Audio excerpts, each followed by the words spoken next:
Foron 45 anos de agarda, pero semella que a finais deste 2020 os veciños do Grove contarán xa co demandado auditorio. Que arquitectónicamente creo que van a ser un reclamo moi importante, pero que ademais nos van a permitir desenvolver o que é o Grove como sociedade.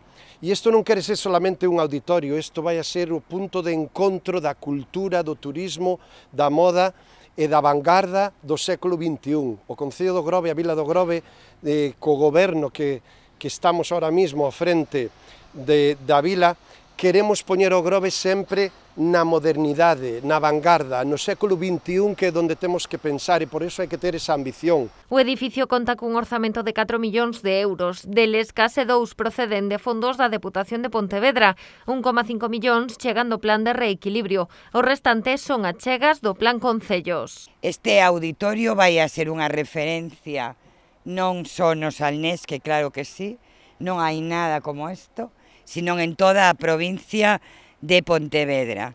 E ademais pensado para algo que é fundamental que sigamos promovendo.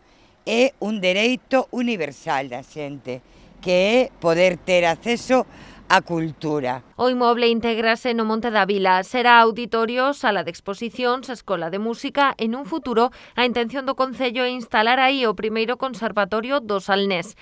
Para facelo máis atractivo, a última modificación do proxecto inclúe a construción dunha terraza na cuberta. Unha cuberta transitable, unha plataforma que nos vai a permitir urbanizar todo o que conhecemos como teito a cuberta, donde a futuro pensamos facer un parque infantil, un auditorio ao aire libre, e sobre todo o gran mirador da Ría de Arousa, o gran mirador do Salnés, donde calquera que nos visite vai poder ver desde Sálvora hasta Toxa toda a panorámica da Ría de Arousa. Tanto Cacabelos como Silva destacaron que o auditorio é posible grazas á colaboración entre Concello e Deputación de Pontevedra.